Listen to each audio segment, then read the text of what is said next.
Hello friends, आपका एक बार फिर से बहुत बहुत स्वागत है हमारे यूट्यूब चैनल एग्रीसार विद वीसी पर। तो फ्रेंड्स, आज मैं आपके लिए लेकर आ चुका हूं farm management protection and resource economics का सॉल्यूशन 2025 का। एंड क्वेश्चन बुकलेट सीरीज़ जो है मेरी वो डी है, तो आप अपने हिसाब से अपने में चेक कर लीजिएगा।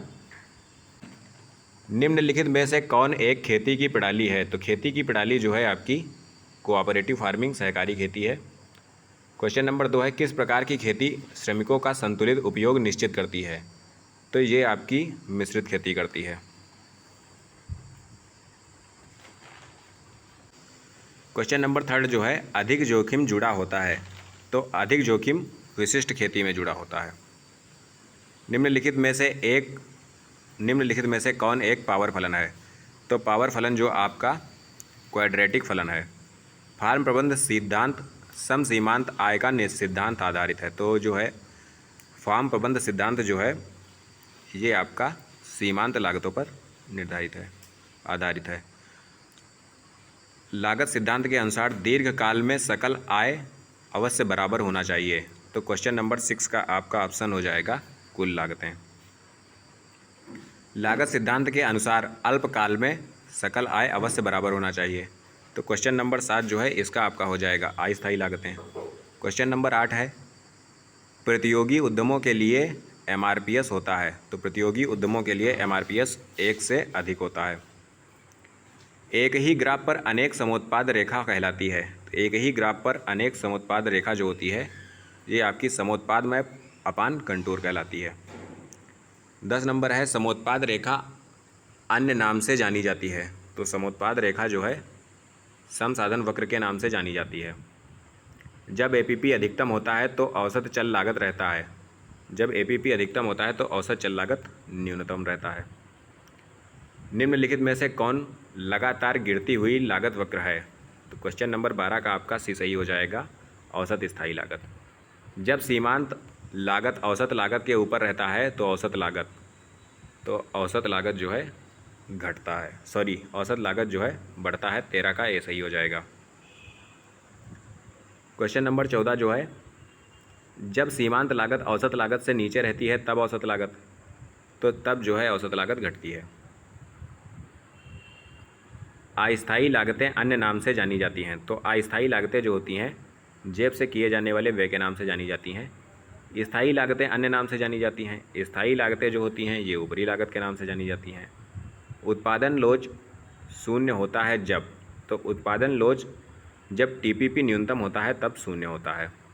उत्पादन फलन y बराबर a प्लस बी एक्स में b अक्षर है। तो b जो है आपका स्वतंत्र चर को इंडिकेट करता है, इंडिपेंडेंट वेरिएबल है। 19 नंबर है, उत्पादन फलन में आगत होती है। तो उत्पादन फलन में आगत स्वतंत्र चर होती है। जब उपज प्रतिस्थापन की सीमांत दर शून्य होती है तो उपजें होती हैं। तो आपका जो बी हो जाएगा इसका परिपूरक हो जाएगा, ऑप्शन ए सही है। क्वेश्चन नंबर 21 है, उत्पादन फलन की प्रथम अवस्था में उत्पादन लोच होती है। तो उत्पादन फलन की प्रथम अवस्था में उत्पादन लोच 1 से अधिक होती है। अस्थायी और स्थायी साधनों की तकनीक दक्षता बढ़ती है। तो 22 का आपका बी सही हो जाएगा द्वितीय अवस्था में। क्वेश्चन नंबर 23 है, क्या उत्पादन करें संबंधित है? तो इसका ऑप्शन आपका हो जाएगा ए, कारक उत्पाद संबंध। क्वेश्चन नंबर 24 जो है, कितना उत्पादन करें? तो इसका ऑप्शन भी हो जाएगा कारक उत्पाद संबंध। 23 नंबर जो आपका है ये उत्पाद संबंध होगा। कारक उत्पादित करें ये उत्पाद संबंध है, और कितना उत्पादन करें ये जो है आपका कारक उत्पाद संबंध है। क्वेश्चन नंबर 25 जो है, उत्पादन के 3 अवस्था की व्याख्या किया जा सकता है। तो ये आपका आंसर हो जाएगा सी ए बी दोनों। 26 जो है, एमपीपी बराबर होते हैं। तो एमपीपी जो है आपका delta Y upon delta X के बराबर होता है। उत्पादन लोच को परिभाषित किया जा सकता है। तो क्वेश्चन नंबर 27 में आपका सी हो जाएगा, MPP divided by APP. Question number 28 जो है, निम्नलिखित में से कौन अस्थायी साधन का उदाहरण नहीं है? तो जो है आपका बीज अस्थायी साधन का उदाहरण नहीं है। उत्पादन फलन y बराबर f ब्रैकेट में xi प्रदर्शित करता है। तो एक्स आई जो है ये आपके आगत को रिप्रेजेंट करता है। क्वेश्चन नंबर 30 जो है कृषि उत्पादन अर्थशास्त्र की प्रकृति है। तो कृषि उत्पादन जो है बृहद और सूक्ष्म अर्थशास्त्र दोनों की प्रकृति है। क्वेश्चन नंबर 31 जो है आपका कौन ताज़ा जल का स्रोत नहीं है। तो ताज़ा जल का स्रोत सतही अववाह जल नहीं है, सॉरी इसका आपका ऑप्शन हो जाएगा समुद्री जल। उत्तरीय भारतीय मैदान में मुख्य मृदा कौन सी है। तो उत्तरी भारतीय मैदान में मुख्य मृदा जलोढ़ मृदा है। निम्नलिखित में से कौन ग्रीन हाउस गैस है। तो ग्रीन हाउस गैस जो है कार्बन डाइऑक्साइड है। निम्नलिखित में से कौन फॉरेस्ट्री की शाखा है। तो ये आपकी जंगल कटाई, सॉरी फॉरेस्ट्री की शाखा नहीं है, ये जंगल कटाई हो जाएगा आपका। संरक्षण, वनीकरण, वन प्रबंधन और प्रबंधित वन, ये जो है आपकी फॉरेस्ट्री की शाखाएं हैं। क्वेश्चन नंबर 35 जो है श्रमिक दक्षता अनुपात है। तो इसका आपका आंसर हो जाएगा, तो क्वेश्चन नंबर 35 का आपका करेक्ट आंसर ए हो जाएगा, अनुमानित श्रम समय अपान वास्तविक श्रम समय इंटू 100। क्वेश्चन नंबर 36 जो है राष्ट्रीय कृषि बीमा योजना प्रारंभ किया गया। तो 36 का आपका आंसर हो जाएगा डी 1999। क्वेश्चन नंबर 37 जो है लीनियर प्रोग्रामिंग विकसित किया गया था। तो लीनियर प्रोग्रामिंग जो है जॉर्ज बी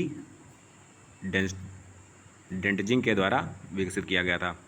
38 नंबर जो है प्रधानमंत्री फसल बीमा योजना के अंतर्गत गेहूं का प्रीमियम दर है।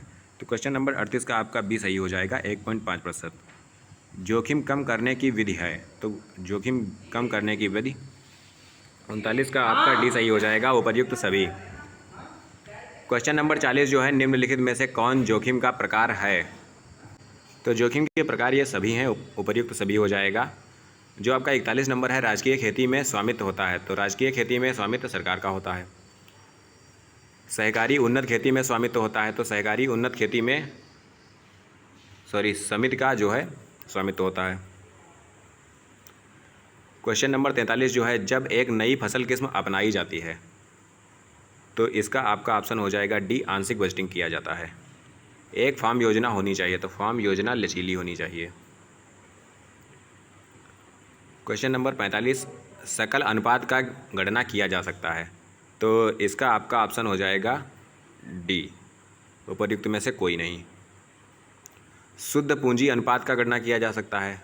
तो क्वेश्चन नंबर 46 जो है इसका आपका ऑप्शन हो जाएगा बी, कुल संपत्ति बटे कुल देयताएं।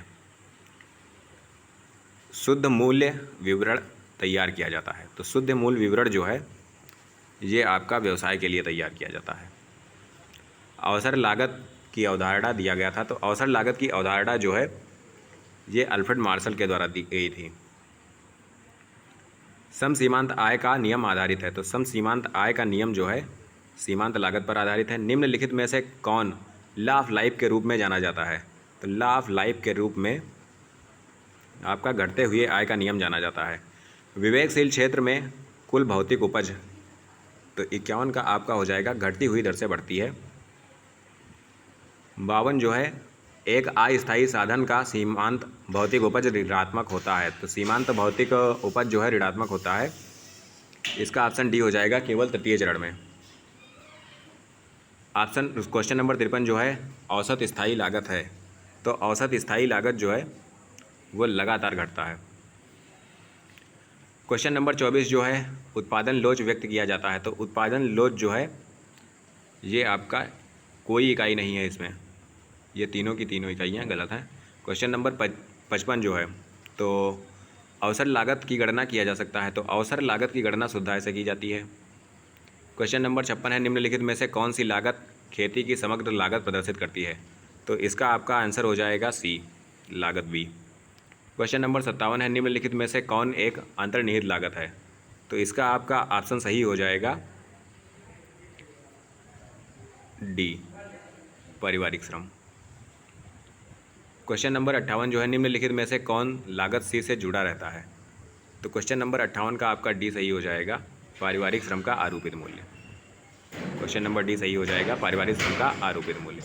क्वेश्चन नंबर 62 जो है फार्म व्यवसाय में ब्रेक इवेंट पर जो है इसका आपका ऑप्शन सही हो जाएगा सी, कुल लागत बराबर कुल आय होती है। काश्तकारी खेती में स्वामित्व होता है, तो काश्तकारी खेती में जो है व्यक्तिगत स्वामित्व होता है।